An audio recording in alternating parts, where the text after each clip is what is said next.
37 жил цэцэрлэгт багшлаад тэгээд тэтгэл сууж байгаа байхгүй юу? Өндөр насны тэтгэртэй тэгэл суухад их хэцүү стресс ордог юм билээ. Удалгүй хөл хороо ковид гарч хөл хороо тогтоогод бүр хэцүү болсон.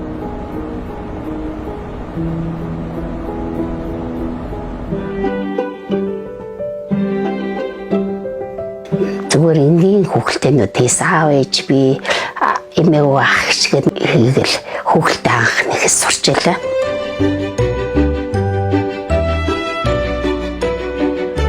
Манай хүү ирээд ээж айгүй хөөрхөн хүүхэлтэй нэгдэг болсон байж тээ.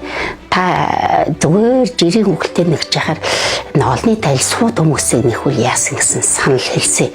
Дийдлэр болох уу гэсэн чинь болно штэ гэл сар гарна л яасан нөгөөд хөл хороо тогтоцсон нөгөөд утас ингээд бүх юм чинь дэлгэр ушаа хаалттай. Тэгэл утасны сонголт байхгүй. Тэгэл бүр нэгэн давхарцыг бүр ингээд хөвж байгаа л дээ хүүхэлтэйгээ гүйцээж илээ. Дараа нөгөө чайфлаг нэгсэн чайфлаг чинь их амархан бүтсэн. 7 хоногийн дотор л бараг болсон доо. Хөл хорой тавигдаал ингээл ясны дараа аваа нэлээ хэдэн хүүхэлтэй ч болсон. Манай хүү санаачлаа 100 арт гээд 100 аргийнхын нэгсэн 100 гэдэг 100 арт гэх тийм дүр сургуулийн наадам хөдөө орон нутагт анх удаа зохиосон байхгүй.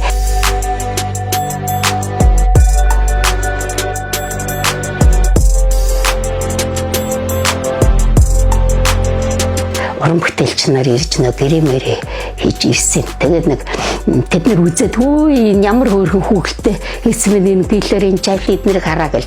Тэгээд жинхэнэ хөдөө чи нууц авьяасан байдаг юм биш үү гэл. Тэгэнгүүт нэрээ би тийм гоё хүүхэлтэй хийдэг болсон багтаа гэл. Тэгэл энэ мэрэгжлийн хүмүүс ингээд намайг үндэт тахад нилээн бас би гайгүй бүтээл хийгээд байгаа юм байна даа гэж өөрийгөө бас үнэлэх тийм сэтгэл төрж байгаа юм чинь. Таны нөө энэ бүтээл надад амар таалагдчихсан чинь.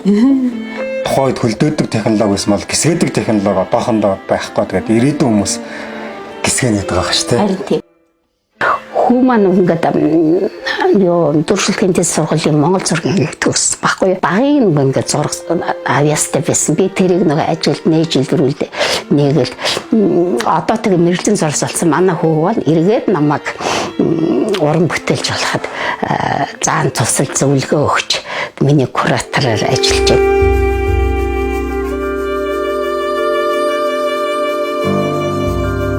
Тэгээд хүүтэйгээ яриад ер нь үслэн гарах хэмжээнд хүрлээгээд 23 онд би дас анхны үслэнгээ гаргасан. Миний энэ би дас анхны үслэн болохоор нөгөө зөөлөн баримлын төрөлд ордог юм. Энүүгээрээ нөгөө бас нөгөө хүүхдэд тоглоом нэгтэх хүн зөнтэй байдаг бол яг урлагийн талаас ингээд бүтээл болгоод би дас үслэн анхны үслэн гарснараа бас анхдагч болж байгаа билээ. Үслэнгээ гарахын тулд нөгөө хөрөн мөнгө хэрэг болж байгаа чинь тэгээд 14 хоног нөгөө түрээсийн төлбөр төлөх болдог. Тэгэл реклам зар сурчлага гэл хийх болдог. Тэгэл бас хөөрхөн зохимжны жижигхэн бас хүлэн авалт бид нар хийдэг юм лээ чинь нээлт эднэр дээр үслэнгээ гарахын тулд би тэтгэврийн зээлээс тултал аваад тэгээ ирж байгаа юм чинь.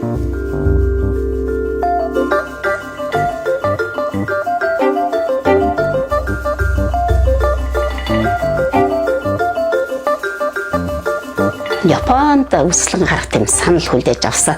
Ер нь тэгээ чадвал энэ ондоо Японд гарах чи гэж бодож байна. Тэгээд тэрнээс өмнө би бас 2 дахь би дас үслэнгээ гаргах гээд дэлхийн болон Монголын шилдэг киногоор бүтээлээ хийж байгаа.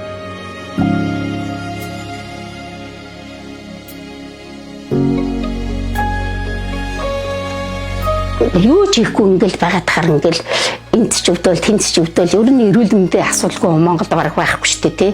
Тэгэл би өвдөл эхлэн тэгэл нөгөө ямаа хийгээс сухар ингээд хамаг юм өвчнөө мартдаг байхгүй. Харин ингээд энэ хүүхэлтэйгээ нэгснээр би өөр эдгэлэг олж яана гэж боддөг шүү дээ. Тэгээд энэ ер нь энэ хобби энэ юу ч нөгөө өвчнийг эдгэдэг бас ингэж үздэг болсон байгаа бах шүү.